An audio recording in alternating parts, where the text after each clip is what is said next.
it's been around for so long to assume that anybody needs the tutorial is like, dude, come on, bro. I'm glad Come we on. started the intro for this episode like halfway through our conversation. Like Misfits are gonna love it. Yeah, I know they will. The out of context, fucking sideways conversations are some of their favorites false to pick start on. introduction. It's the wrap up. It's the wrap up. It's episode 70. It's the wrap up for the season. Look, let's just jump into it, Misfits. Roll the credits.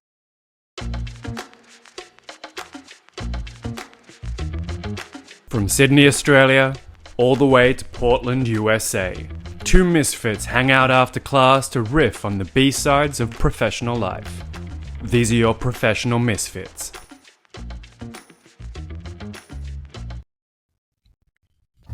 All the way from Sydney, Australia, I'm your host, Christopher Sellers.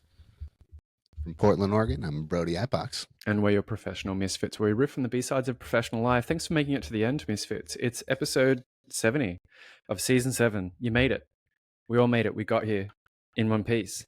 Wrap up, for those who don't know, the end of every season, we wrap up the entire season and have a chat about where we've been, where we're going, what we hope for the future. Before we dive too much into it, we just wrapped up episode 69, no giggling, last week. And we were talking about pet peeves. So you can go back and listen to our pet peeves, our rant on pet peeves, and hear about Brody's oral fixation. And I don't think we've cursed more in an episode than we have in that entire episode. So maybe we'll slap a PG-13. Just so you guys rating. know, the optimization tool that I use actually gave me a warning about these. Really? That's funny. We were talking about pet peeves, so it was going to get kind of heated. But yes. Yeah. Salty boys. Did anything interesting come out of last week's convo, B? Oh God! I mean, like you said, I realized that I just might have an oral fixation on other people. Be very, very careful eating around Broedy Ipox. Hey, look, I actually, you know what? It granted some patience for myself, which I actually think ultimately has made the pet peeves easier to deal with. Like I kind of, now that I've spoken them out loud, you know what I mean? I've kind of been like, I've taken the gas out of them. You know, I'm like, you're ridiculous. You hold them in the sunlight and go, really? Dude. Yeah. It says, bro, you are something else. So it's been good. It was actually a great conversation. It was. So go back and listen to that, Misfits, to have a bit of a blast. And before we kick into episode 70, we've got a shout out to this season's sponsor for all of this season. And this is the last time they're sponsoring this season, but a quick shout out to IGU, which is an old game with a new twist where, I should know this by now, an old game with a new twist where modern innovation and nostalgia come together to bring you, Misfits, Tag for Today. Get it at the Apple Store. Get it on the Google Play Store. Get it at all good app stores and play with your friends. Boom. Mic drop. Done. Final promo of the season. Fun fact. Yeah, we've reached over 75 million of you guys. So I feel like, especially with the moves that we're making in relation to PR and some of the connections that we're going to do in terms of announcement to get this thing fleshed out, I think you guys are going to start seeing it a lot more. You might have actually seen it on a Google ad or like a popped up on your phone or YouTube or something like that. That's exciting. That's exciting. Thank you for all congratulations, the people that have been bombarded with our ads and decided to click them. Congrats, that's big. And shout out to Nick. Shout out to you and Nick for getting that together. That's really cool. That is really, really cool and really impressive. Actually, that segues neatly into the wrap up. So wrap up. What's been going on in the course of the last 10 weeks, 3 months-ish, Broedy Ipox? Well, I mean, let's let's real quick, just because we're here on the Google Ads kind of stuff, talk about you. You just you went and got the book and your advertisements all squared away in the course. What's this right here? Oh shit! Yeah, there it is. Oh shit, Misfits! What's all that? She's a chunky... ready for pre-order now on Amazon, and I'll actually put that link in the episode description, so you guys will have access to that right through this episode. Because I'm sure we'll talk about it a ton. I don't want you guys to not be able to find it. We're talking about it a bunch, and I just send you some random place. Thank you. There's So for everyone who's listening on Spotify, yes, this is the advanced proof of my upcoming book. I think it'll still be upcoming by the time this episode comes out. So this is released on March 10th. I'm sort of deliberately not showing the cover because it's got a giant not for resale like print across the front of it, because it is. No, I love it, dude. That's so Misfits. Everybody should get a copy that says not for resale. Yes, it's so sexy. But where they put it actually doesn't break up the cover terribly. It's because it's my sexy cover design is why. Yeah. But this is what it's going to look like. It's basically, I've got to put the mic down to do this, so apologies if you can't hear me. It's basically laid out like a graphic novel. So the top half here is always going to be a graphic and design. The bottom half will be text. So the feedback from even like the beta readers to a few folks at the CAF who saw it yesterday has been overwhelmingly positive, and everyone thinks it's really fucking cool and really easy and interesting to get into. Yeah. Real quick for the Misfits too. God, I sound like such a fucking book pimp right now. Just so you guys know, the digital version is just as fluid as the physical copy. Would he prefer you purchase the digital or the physical copy and send some funds this way? I'm sure. Let's get him on the Amazon bestseller list.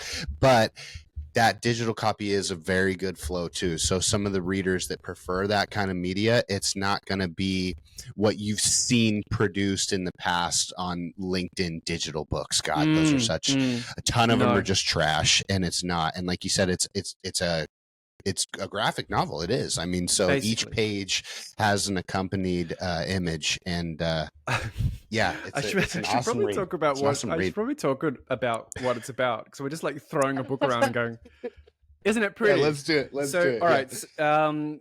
Well, you just got it. That's what we had to say. It's cool. It's cool, and it's hefty. So it's called "Why Smart People Aren't Creative: Solving the $1 Billion Gap Between Ideas and Innovation." So really, my argument is when corporate, obviously I'm a creative kid and I come from this sort of background. So when STEM and corporate stand up and say, but we're creative too.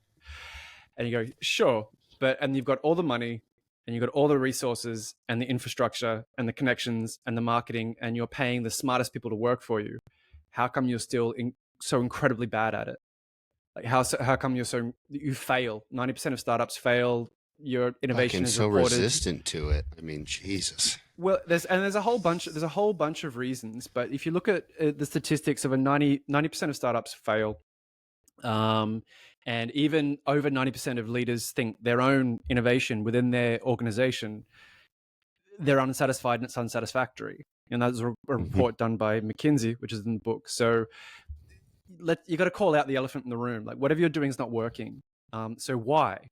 And part of it is in the title. It's like this inherent belief that because I'm smart, because I've done well at school, because I'm being paid X, Y, and Z, I'm naturally creative and my ideas are great. So if we put a lot of smart people in the room, we'll all have the best ideas.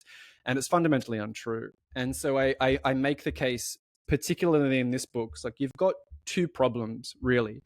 Is you have poor quality ideas creatively, really poor quality ideas. And you also lack the creative intelligence and skills to assess new concepts and innovation and ideas when they come to you. So when those two things overlap on the Venn diagram, you have a $1 billion sinkhole. Now, a really good example of this is, and I opened the book with it, is like Apple, for instance. The idea for Apple was pitched internally to Atari, who passed on it, and then to Hewlett Packard 5 times. And got passed on 5 times. right? So Yep. why is it these great ideas get missed? On the other hand, you have something like the Segway, if anybody remembers the Segway. But the Segway attracted 100 million in funding and was touted by one VC as going to be bigger than the internet.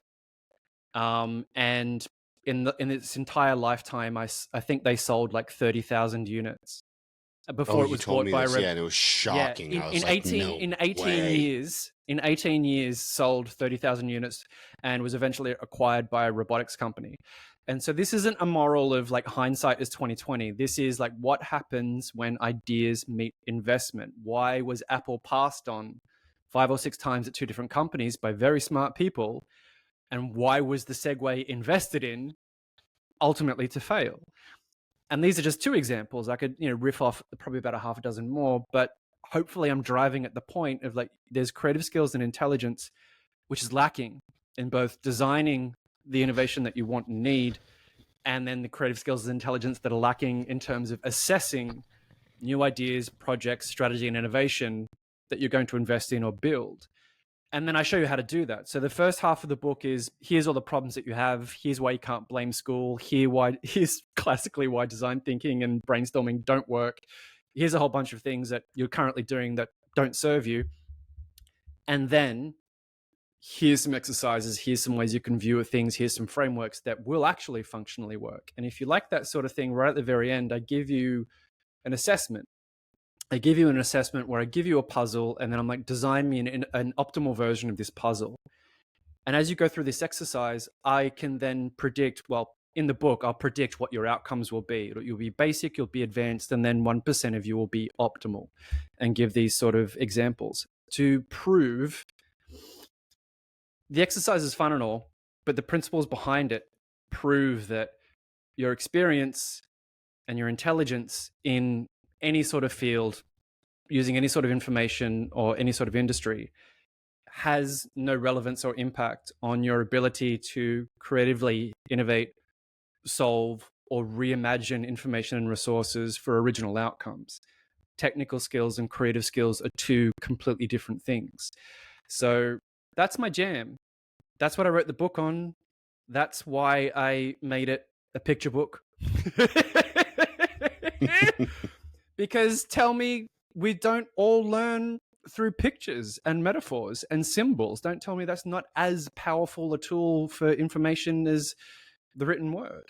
So that's coming out March 10th, folks. You're packing a double punch because you've got both. You've got written word and the symbolism to accompany. I think that's just, I think a lot of people have tried to do it one way or the other, right? Like that's, I mean, standardly, and especially people that I would say are closer to you or more similar in the sense that they have an artistic edge, right? Like it tends to be, if I'm expressing something artistically, I shouldn't have to accompany words. I don't have to explain it. Yours. Yeah. Right. So it's just very interesting to see the blend of the 2 and to not justify it at any point in the book. It's just, this is what it is. I think that's brilliant. I think it's fascinating. That it hasn't been done more frequently is a crazy thing to me. It's crazy.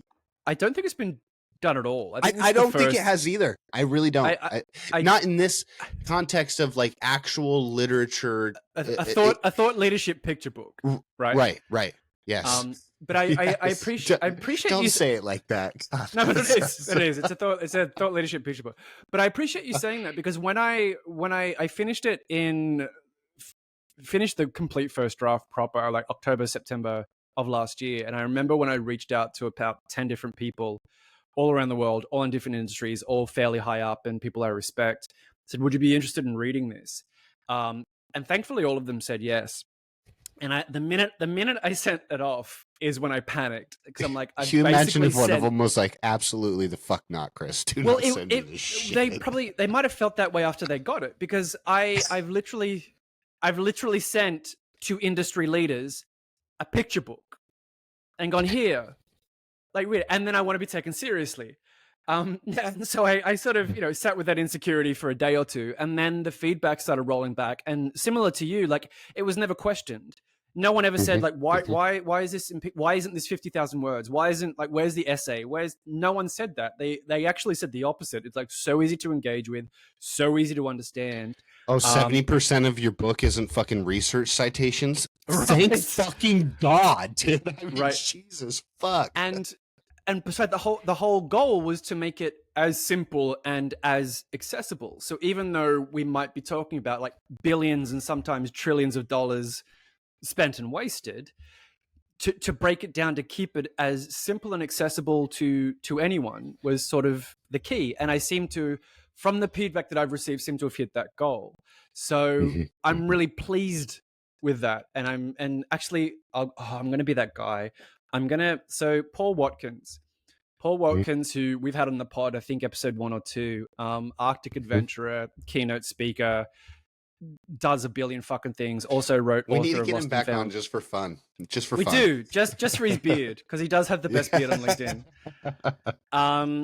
I'm gonna be awfully self-serving, and I'm gonna read Paul's review that's on the back of this book. Please. I was gonna say, give some validation to it, because a lot of people even hear you talking about feedback and nobody's ever willing to read even the good ones, you know what I mean, because they just don't want you to think a certain way. But no, fucking read them, bro. Read them. So here we go. This is Paul's quote. So Christopher takes creativity out of the realm of the esoteric and into the operational. This is a functional handbook on building the skill of creativity and using it to drive outsized returns. Read it before your competitors do. Like, damn, bro, that you should have that on every one of your fucking ads as like one of the slap fucking reviews that comes up. That is, you hadn't read that to me. You read me a different one. It was a little bit longer. I don't remember. It might have been something. Yeah, it might have been something. It might have been something else. But there was also, I can't name her because she didn't put a name to it. But one of her, she runs a design agency in London. She's founder of a design agency in London. And when she on the reply she gave me on LinkedIn after she read it was like, this is the sort of handbook that every VC should be slapped around the head with 3 times as like part of their initiation. I'm like, can I use that in a quote? She's like, I might give you something like a little more PG. But yeah. Yeah, I was happy with that. Well, yeah, and look, I'll say this because I don't want the Misfits to get turned off with how we're kind of revolving around this VC and corporate and professional world in terms of its application, because I'll tell you this, dude, there's a ton, and I mean a metric fuck ton of marketers alone, social media influencers alone, that if they were to read something like this, and just like Paul had said, and kind of establish as this is helping me fundamentally build a skill, yeah, man, it would pack a punch, dude. And you got to admit, even you've written it, even thinking about it in application to other servitudes, it works. It absolutely does. I think that's what's so versatile about it. Like you said, the accessibility point of it is fucking wide, bro. Wide. There's a ton of people that can enter this stream of learning and take something from it. I think so. I think so, but I'm biased. And normally, like, my whole pitch is like, well, creativity is a universal skill. Like, show me someone who doesn't need it, you know. And there's, especially today, people. And what's been cool, especially with the beta feedback, is like, you know, it went to one of probably every person in every industry, because I wanted that sample pool. And every single one of them could see how it applied to them. Same with the online course that I've currently got running for free up until March 10th, which is enhancing ideation. So if you have, if you're in the business of ideas, how do you have really, really great ideas? And so then I take 2 principles out of the book and then create a course around them, which is, you can go to my site and take it for free now at csellers.com. Find the course tab, go there, do the course for free. But there's a couple of exercises in here about like, well, sometimes you have trash ideas, sometimes you don't know how to come up with ideas. How can I tell if my ideas are any good? I'm like, cool, here's some skills and here's some frameworks and here's why they work and let's apply them. And then, you know, and then later towards the end of the book, we apply them at a much higher level. So if you're in the world, the reason I chose VCs and startups and these sort of folks in the first place is normally they're the ones that who will pay me, but also it helps. Creativity suffers from being esoteric and not seemingly to have like concrete value. So when I can write a book to demonstrate that your lack of creative skills, intelligence, and expertise costs you $256 billion in 1 year, because that was the price of failed startups in 2023.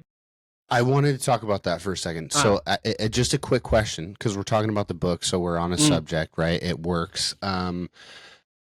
What do you think about, so like, let's take the same kind of concept as like what they're calling like the digital and financial cleanup of the era, right? Like with fucking Elon and all the stuff, right? Transparency and the efficiency of AI tools, things like that. Yep. How does, in your mind, how does that affect this industry, right? Because someone's going to assess that same number. Someone's going to point out that same number, and it might not be somebody that is valuing, again, creativity. They're looking more in the sense of efficiency, right? So same thing where it's like people in my mind then would go to, how do we find those better ideas, or how do we find what's serving the company more efficient, blah, blah, blah, blah, blah. Right. What do you think that looks like? Some of those ideas that may not have actually been assessed properly being pushed, or do you feel it's going to add more to the saturation of shit ideas, garbage, just absolute churn rate shit? Right. In terms of what specifically, just so I can understand your question? Well, let's talk about that financial gap, that $1 billion gap. So like startups, right? Like, so the willingness to fund, I guess, let's put that into question, because again, someone can now go say, we've had $256 billion of failed startups. This is what they all looked like and all had in common. Your shit too. But it might not. They might not be shit. Right. That's okay. So let me. That's a really good question. And so, Misfits, allow me to be a nerd for a second, because obviously I've done my homework. So 256 billion is the number that was lost in 1 year on funded startups in 2023. Now, what the data won't show you is that, okay, 90% of startups fail, sure, but that's 90% of funded startups fail. Right. So there is an X percent that we're not seeing that haven't been funded for whatever reason. Now, some might be shit ideas, some might be poorly timed, but some, in there is probably some gems, and the same was the one that were funded. There's, if you break down all the research on like, why do startups fail, it's always the same thing of like, our cash flow, or market, or timing, or X, Y, and Z. There's the whole financial analysts will do this for days. They love getting granular on this sort of shit, but none of them will explain like, why was this funded in the first place? And besides, they're always assessing things by a financial metric, right? So of course, the segue makes sense when you examine it as a financial metric. Who's your total available market? Well, everyone, because everyone walks. Fair. Okay. Let's grab 10% of that. Fuck, it's going to be massive. You know what I mean? But no one raises their hand and goes, who wants this? Who desires not to walk? And even if you take it a step further, and I think Bill Gates finally said it after it'd been on the market for a few months, like, who's your market? Like, millionaires who don't want to walk, because each Segway was $5,000 each US. So what average Joe was it? Right. God, and back then, to get fucked, bro. Right. So who are you selling to, bro? Right. So there's that, right? So there's that thing to sort of, so once you start to pull on that thread, you realize this is a bit fucked up.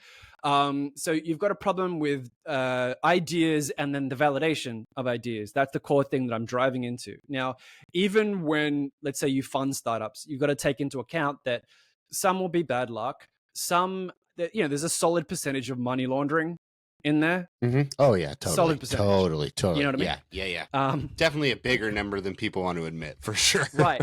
And I learned this fun fact yesterday. It's the same applies to corporate R&D.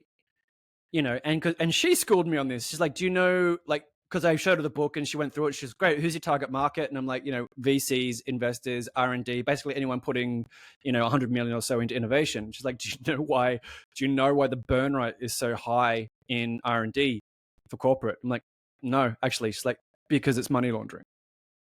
Like for a lot of companies, it's money laundering. I'm like, yep. Okay. So there's that. Let's dial into what you're really asking. I know what you're really asking, and I cover it actually in the very first chapter of the book, folks.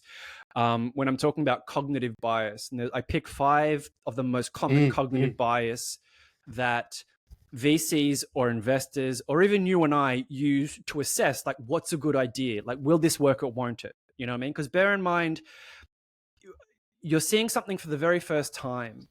Imagine this: like you're seeing Uber for the very first time. Right? I don't want to get a taxi. I don't want to hire a car. I want to design an app where people will get into another car with a stranger to take them home. So how do you assess this sort of value and whether it's going to work? You say it like that, you know what I mean? And I'm sorry, but that's so not any different than a fucking cab, people. You called a cab. You had no idea who the fuck was driving it. Right. And forget the fact that ride sharing has been around since the horse and the carriage. So it's not new.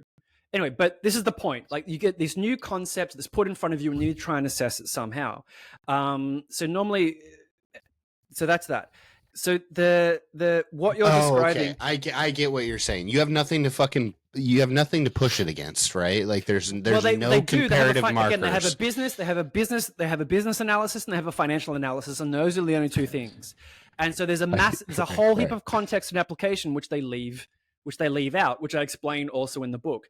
But what you're specifically describing, and when this comes to waste in your original question, was, look, VCs play, if you're just Joe startup who's got a good idea and wants some funding because you really think it will make a difference, right? And that's great, perfect, right? VCs, the reason I wrote this book as well is for investors and for anyone who's sort of in this sphere is to be savvy to the VC stock market game. Because what VCs will do is, like, rather that they want to take something from the innovation game, like the good idea innovation game, which is you, Joe Startup, and they want to bait and switch it into the stock market gamble game. Because the stock market trades on a narrative of, I don't care if the idea is any good or not, we just need to generate enough hype to raise the stock so we all get rich, then cash out, and we've made our ton. Oh, we've seen it a fucking shitload in the last 5 years. I mean, that's the Hawk Tua girl and her fucking Bitcoin. Crypto is the perfect case study. Crypto is the perfect case study, yes, right? It is. Crypto in theory, the most idealist, purest form of idealism and purity is a decent idea. In every other sense of application, it is corrupt, stupid, fraudulent, and idiotic, and prone to abuse. Right? And you know what's hilarious now is we're even seeing all of, and fucking please don't come for me, fucking Bitcoin and fucking crypto guys. I just the thing is, I'm seeing a ton of the influential users and people of early adoption to those things go, oh yeah, this is actually kind of fucked. You guys don't understand how easy it has been to manipulate this market. And that's essentially what we're talking about with the public stocks and the bait and switch and that kind of thing, that a lot of, like, I'd say just general pop doesn't even consider, right? And it's a really big deal, folks, because again, that's what we're looking at with the American government, right? Like somebody can just say, hey, we want to spend money over here. This is what we're going to do with it. And because they have a written piece of paper that says that, they get the money, and then they're not held accountable to any of the shit that they said that they're going to do. The same thing here. It's, that giant fucking number in terms of what to me is waste, right? Wasted funds, wasted allocations. And and like you pointed out in your book too, it's not just 1 year though. That is just 1 year, but it happens every fucking year with a rising scale. it's happened consistently. It happens globally. It happens across every industry, whether it's fintech, medtech. What's a great one? Oh, Theranos. Theranos is a perfect example. Anyway, so you all know, right? So you all know, and you've all been here. But like, at least again in the first chapter, I sort of make the case, like, look, if you want to gamble like this, then fine, like fine, do that. Like unicorns are fun to chase, but if you were a smart, savvy professional or an investor or an innovator, and you thought, like, could there be a different way? Could there be a smarter way that my idea would be better, or I could actually validate the actual worth of something as well as its financial potential? How would I do that? I'm like, cool, here's a framework, here's skills, here's some things that you can practically demonstrate and put into effect to insulate yourself against cognitive bias or gambling on unicorns or whatever it happens to be. So perfect segue. This is where I feel, and we haven't talked about it in much detail because the Misfits haven't gotten that side of it, unless you've watched some of the specials. We've gotten a little bit more in depth, but Vault, my friend, because like I'm thinking the same thing. You're sitting here talking about that now, and right, like, I mean, I would assume that the position that you have on it is that it's not going anywhere. But like, again, the infrastructure that Vault is built around, that you designed, think about the application today. I mean, for fuck's sake, right, dude? Well, that's what I'm saying too. That's what we're talking about right now. So how do you get that idea past that bridge? Because I mean, to me, it's I wish that was a solution being presented right now in the States. Because look, I mean, do you want to start by? I mean, we're at that point that if a misfit hears this and it gets to the right place, why not? You know, so like, do you want to break down Vault just a little bit, like overview kind of level? Sure. All right. So for those who don't know, and I'm sure we've touched on it a few times. I designed a FinTech in March of 2023, Friday the 9th of March 2023, and I designed a FinTech, which was is the first independent financial platform. So, you know, let's say you have a wage, you got to work, you have a wage, and your store, your boss, your company pays you, but they don't pay you, they pay into your bank account, right? So that means your bank holds your money for you, you know, and might offer you interest in X, Y, and Z and whatever else. But if you know anything about the traditional banking system, is that they take your money, they take my money, they hit Brody's wages, and they put it all into a big pool, and they go and gamble it on the stock market. So they make hundreds of millions of trillions of billions of profit off your collective pool of money, and then offer you less than crumbs in return and say, like, you should be grateful. This is fractional reserve banking. So my friend Robert, I've talked less about than him crumbs. before. I mean, the interest rates on most modern banks, especially in America, Misfits, if you actually look into it, you are losing, your money is depreciating faster than it is appreciating compared to your interest rate, which is shit. They make billions off of you. I can't remember. I think I know in Australia, I think the profit over one financial year was something like, we have 4 big banks over here, and I think it was like 20 billion net profit between the four of them over one financial year, and the average interest offered to your Joe savings account was 0.25%, for instance. So Robbie came to me one day and said, I want to redesign the banking system, and sort of left it with me to decide. And so then on March 9th, I kind of came up with this idea. That is not, I want to redesign it. That is, I want you to redesign it, and I'll figure out how to make this thing move. No, to be fair, he called me and said, I want to do this. I've been thinking about it for 11 years. I want you to have a think on it. Like, but he purposely only gave me that much information because he didn't want to taint me with anything, because he figured out. Home. I bait Chris like this all he does. the fucking time. I will give him the pieces, and I'll just say, dude, just take a look at this for me, please. They both do, motherfuckers. Robbie had figured out by this stage, like, this is how you work with Chris, is you just dump the toys. You dump the pile of blocks in the middle of the room. Give me pieces, baby, and just fucking take a step away. You play to that. Yep. So, and this is what he did. And then 2 weeks later, I come back with a solution. So basically the solution was like, so imagine like instead of the wage going to a bank account which somebody else holds, what if your wages went into a private little black box vault that you owned and that only you had access to? Why do we all have social security numbers, but we don't have a black box? That's fucking asinine. Right. So it goes directly into your pocket. No bank and no one else can touch it. We have it quantum cybersecurity encrypted. So only you know what's in there. And every time you tap with this account, like with a card, and you go and pay for something, all of the metadata is encrypted. So no one can see what you spend. No one can see where you go. No one can see what it's spent on. It's your money, basically. So the pitch was like every bank in the world, every financial institution in the world is like, you can trust us with your money, right? I'm saying I trust you with your own money. Like no government, no third party, no foreign body. Oh, I get chills every fucking time, dude. God right. Damn it. So has a right to see like what's in your pocket, right? So that's what I designed. And it started out as like this independent financial platform, so you can spend and save and do whatever you want completely with complete privacy and complete autonomy.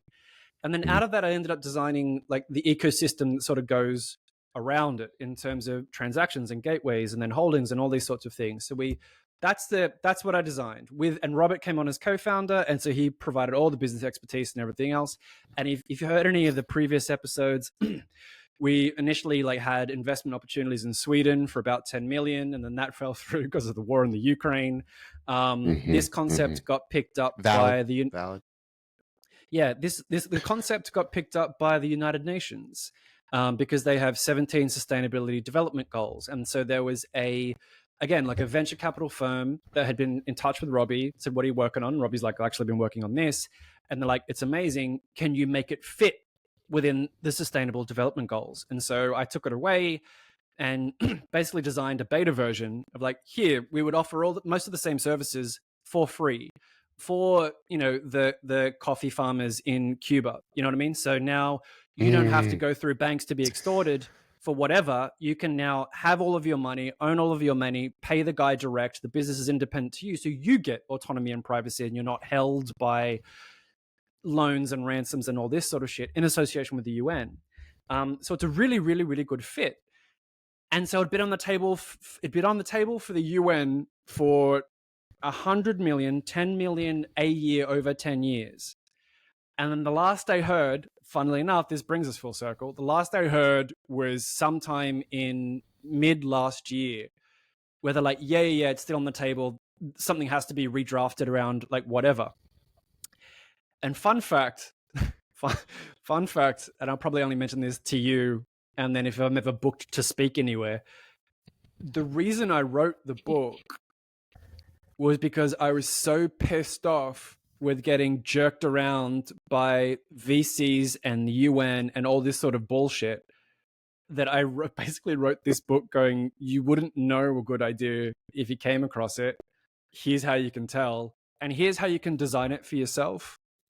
Yep. You don't. Yep. So... Well, you identify. I mean, I know it's the cliche, right? But you identified the problem and you drafted a solution.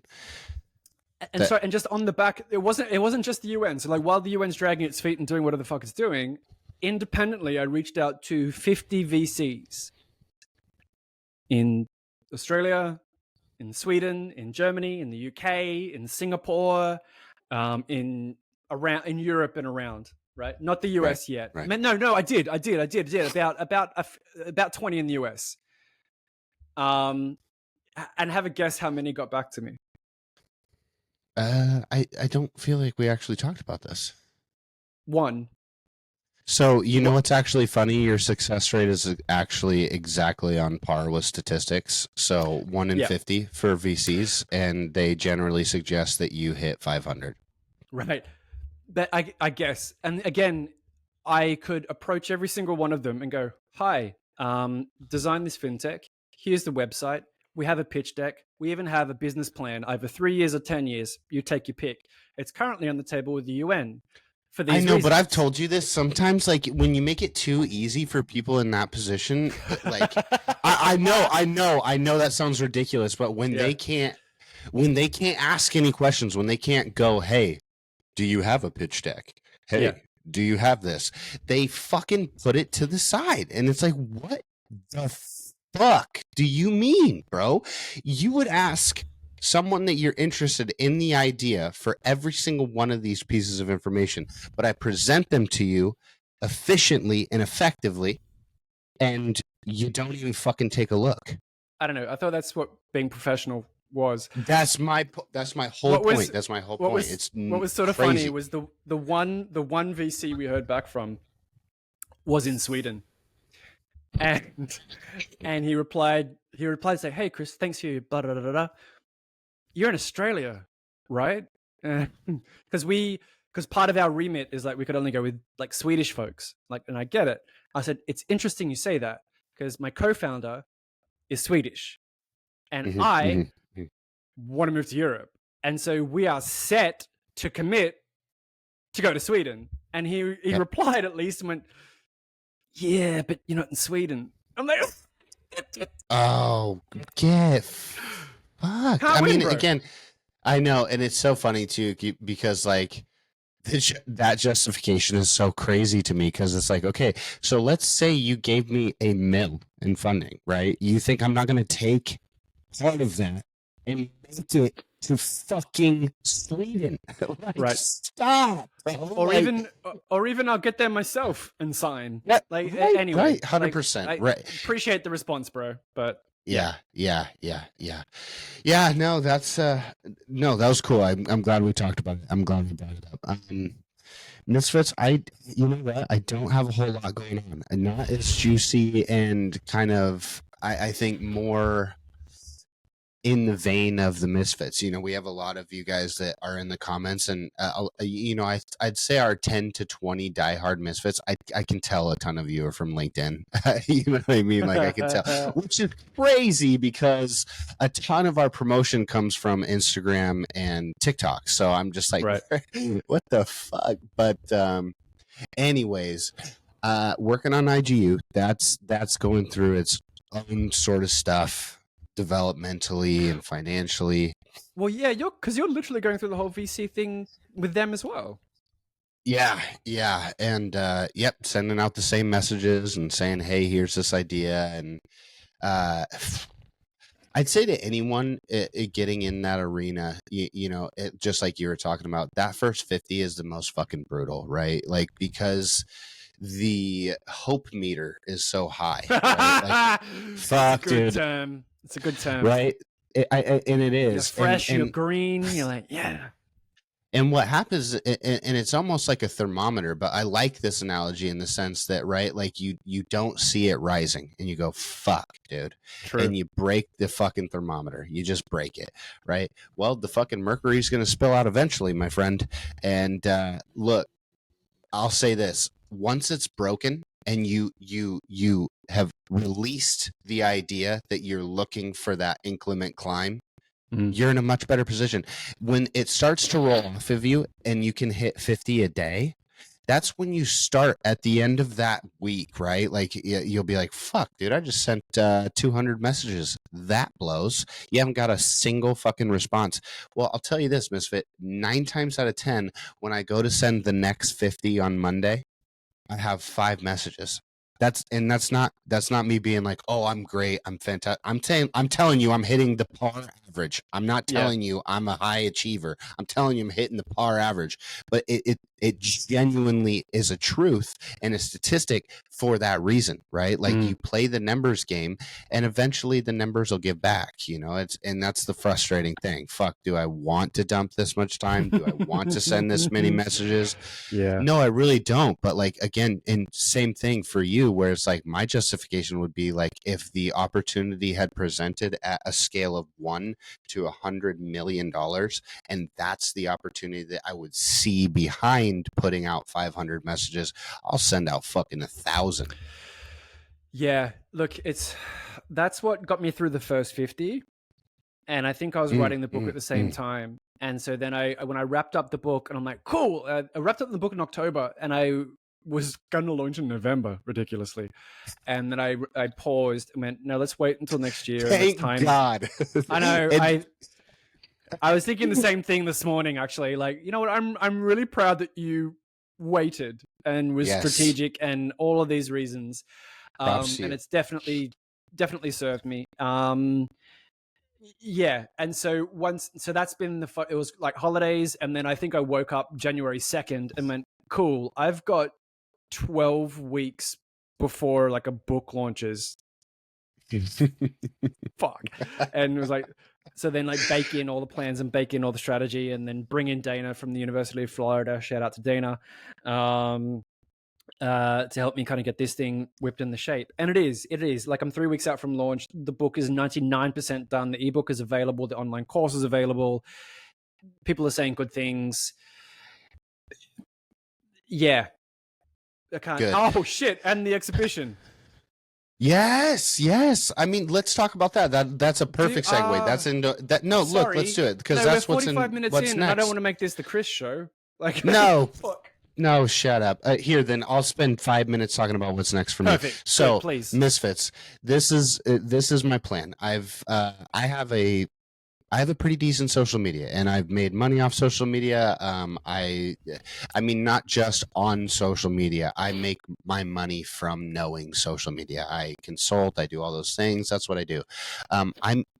I've for the last 2 years wanted to, and had it in my mind to apply those same learnings to myself, the content that I want to create, the things that I see, the impact that I know I can make, kind of even just using it as a platform to find what that is for me, right? Because I think what's actually really helpful about social media is when it's not an echo chamber and you can put something out there and you reach people, right? When you reach the people that it resonates with, you actually have a very firm opportunity in giving a little, substance to what the world thinks of you, right? Like, now, do you lean into that, and is that your whole identity? For the love of God, please no. But you can say, wow, this is the piece of me that's hitting people.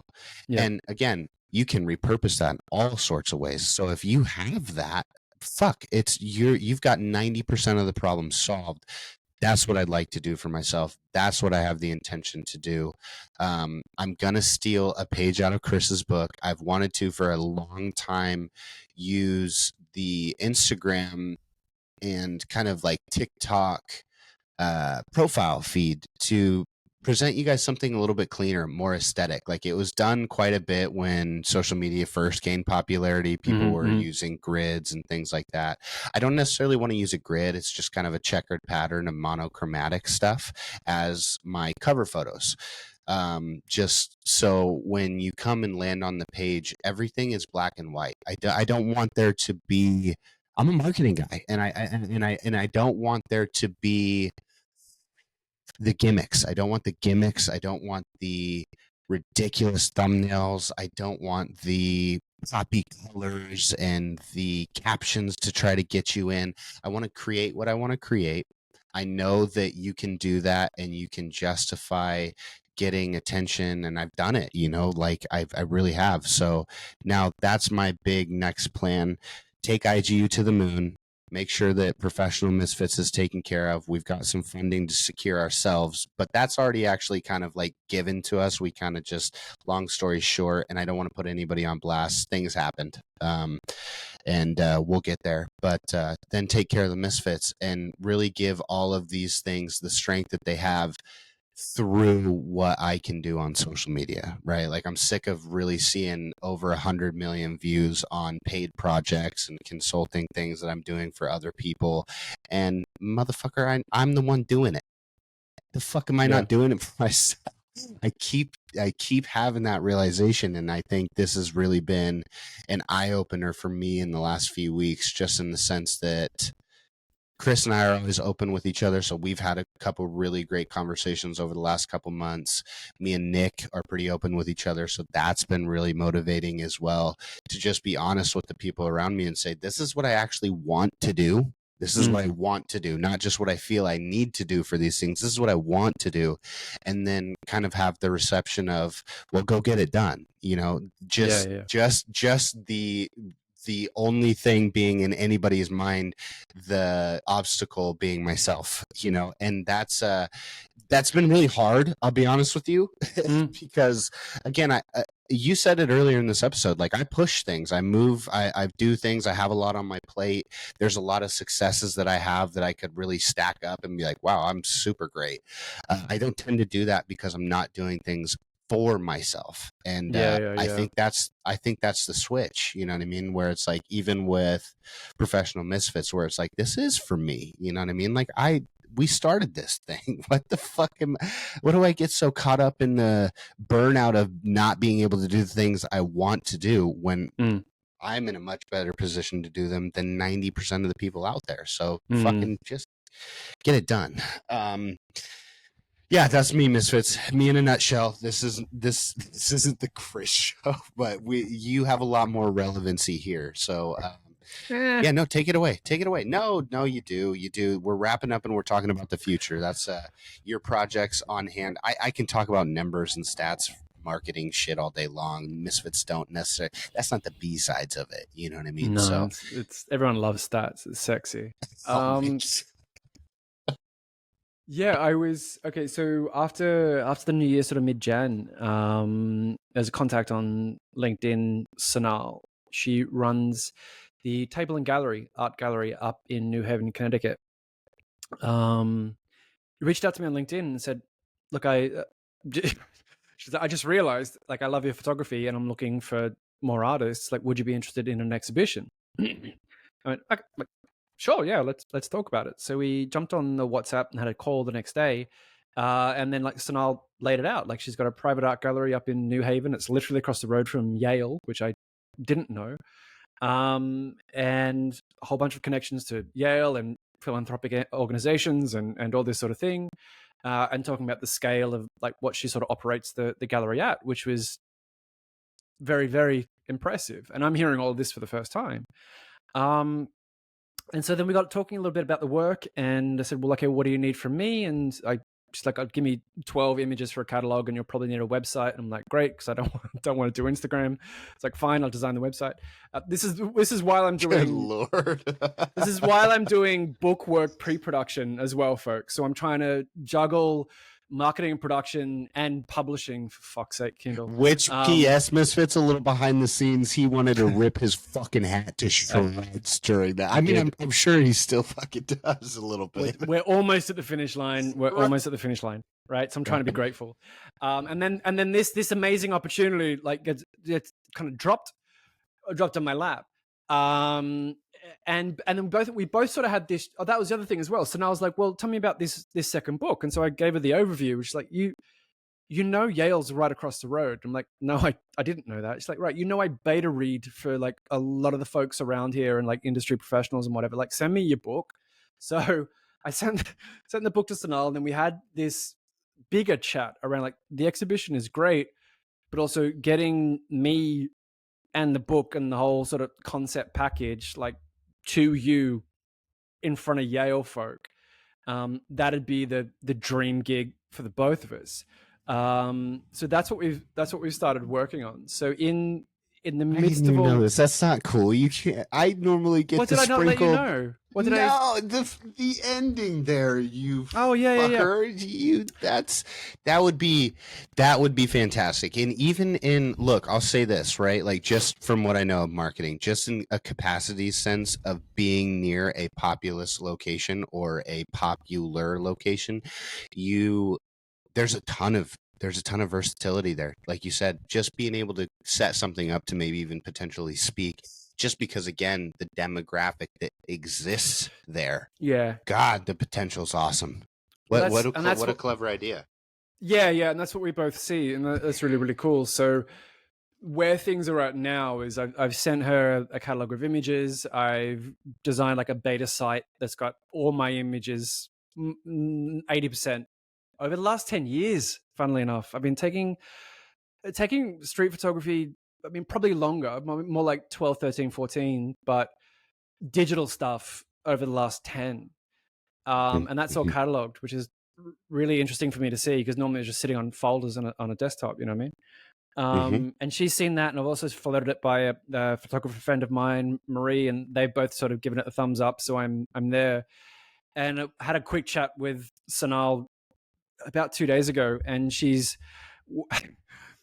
wants to, I think she's doing this with all the artists that come in, but basically cut together a promo or a hype reel. You know what I mean? So it's like, this is the artist, this is the work, this is whatever. And she's open to how that looks and feels and sounds. So it's sort of like I'm designing a video clip on myself, which the one hand I kind of love, because I love all that creative production stuff. On the other hand, when you're the subject matter, it's, oh fuck, man, it's a weird, especially walking dance, right? And I've thought this too, because a large portion of the content that I want to create is like just telling people what I'm doing, right? Like, hey, this is who I am, and this is what I'm doing. Trying not so much to validate it, because I don't want to think that's what I'm searching for. But you know, I get what you're saying. The only thing that you can do is just lean into it, like this. You know what I mean? You best. I guess is the way that I'm trying to say that. That's true. On the other hand, like there's got to be there's a sprinkling of marketing, like kind of spice that needs to be in there. Like I'd say write what you're gonna write and then hand it to a friend and say, how would you pimp this? No one else is writing for me, bro. So then how about you take it to Joyce? Yeah. Or but yeah, I hear what you're saying. But it was sort of, it was weird, because in the midst of all of this, and I had a few meetings with a few other folk, all happened to be in the US, and I think I got called in the space of a week. I think I was called a rock star like 3 times by 3 different independent people. And it's odd, because you sort of become aware then, like, this is how other people out there, they see me. And if they see me like that, then I should, probably serves me to lean into it, but just sort of like pick your spots. That's what I was talking about. Yeah, with like finding that right. I do. That's but it exactly feels awkward what I as meant. fuck. You know what I mean? It does. Because again, it doesn't feel completely in your control, where it's the sense that this is how I presented it. Right? Because that's never how it's fucking perceived. I'm not trying to be a rock star. I want you to look at me as a literary expert in my field. Like that's or even just a guy that you can come up and talk to. You know what I mean? But this is why actors have agents and publicists, you know, like to manage the whole fucking image and whatever. It's why they never do it themselves. But anyway, that's why people like me exist. Yeah, exactly. So that's going to be my little. That's where things are at currently. So the exhibition is 99% going to go ahead. There's discussions about when and how and what that's going to look like. At the moment, it's sort of promotional material and sort of building a profile around me as an artist, as well as thought leader and author and all that sort of shit. But it's kind of like that's sort of the whole package, is like not just a photographer, but also trained actor and a screenwriter and author and thought leader and blah da da da da da. Oh, he can tap dance. Yes. And no sleight of hand if you've got a deck of cards. So as I fucking told him, so I'm glad you're finally fucking leaning into all of it, because that's the thing that I try to tell people too. Is like, look, I mean, human beings are complex. Fuck, dude. I mean, even just on the simplest wavelengths, there's so much diversity in each of us. And if there's a way that each of the things that you've learned, each of the things that encompasses joy in your life, or happiness, or, you know, even the pursuit of passion, those kind of things, I think if you can find those and you can, like you're saying, lean into them, for fuck's sakes, that's when you're going to be the happiest. That is when you're going to feel the most joy. That is when you're going to feel the most fulfillment against adversity, right? Like, because it sounds so crazy to say it like that, but you're serving yourself. I mean, and how often are we told not to do that? Fuck's sakes, how often are you? And look, I'll tell you this, I'll end this is my last little rant here, Misfits. And just from a spiritual / biblical standpoint for myself, even Jesus, even God was like, hey, dude, the best thing you can do for me is be the best version of you, you, who I created, but who you are, you know? And I think there's so much power in that. There's so much freedom and autonomy in that once you finally establish who that motherfucker is. Good luck, but once you get through that bit, I mean, you're doing okay. You absolutely will. But maybe that's the point. I love that. Yeah, maybe it is. There you go, Misfits. Hey, we saved how's that for a wrap up? And we saved the esoteric kind of shit towards the end. So let's say you guys got the fun kind of what's going on stuff. You got all the juice. Yeah. So if you come back for season 8, and maybe we'll have an update on where things are at, whenever that is. We haven't scheduled it yet, and I haven't laid out the season list, so it's going to be a surprise. It's going to be a mixed bag. Do we bring guests back? Do we not bring? Actually, there's a question for you, Misfits. Do we bring guests back? Yes. Let's spend the next couple of weeks talking with you guys about it. Or you have to as a twosome. Yeah. Yeah, which is funny because I actually, personally, I think the diehard Misfits are going to say keep it tight. I think anybody outside in is just going to give you that default answer: bring in the guest, because then that's your segue to more, right? But Misfits, we really truly want it to be the Misfits that are being built around this. We don't want to graft from other people's audiences. That was never the intention when we initially brought in guests, and it never felt that way, which was great. That did work out nicely. But the deeper we get into it, the more episodes that we put on this, the more organic metrics that we can share with people, the more often that people want to do that, right? Like, hey, can we take your audience? Hey, can we take some of your views from your short forms, or whatever it might be? And again, not to say that collaboration isn't great. I think just more than anything, we want it to be our hands that build this. Well said. So there you go, Misfits. Let us know in the comments. Please. Or grab us on LinkedIn, or grab Broedy on TikTok, or Instagram, or wherever he happens to be. Real quick, we are 700 followers away from 25,000 followers on Instagram. Thank you guys. I honestly, the stuff that I share from some of my other pages from the Misfits and kind of incorporate my page and stuff has been partial driver to that. So I know some of the Misfits are here with me on my stuff, which is just really cool to see. So yeah, hope to get more of you that are there over to the Misfits, and we'll see. Nice one. So that's it, Misfits. That's it for season 7. You can find us at promisfitspodcast.com. You can find, again, us on all the socials. You can find me and Broedy on LinkedIn. This should be available for pre-order. Why smart people aren't creative. It comes out March 10th, so you should have some time. You could always go to cssellers.com/books and find all the details and find the little blurb about it. And I'll throw a link in the description as well, so you guys have that. And yeah, feeling good about season 8. But in the meantime, I've been Chris. I've been Broedy. And you stay classy, Misfits. We'll see you in season 8. Thanks for being here. Ciao.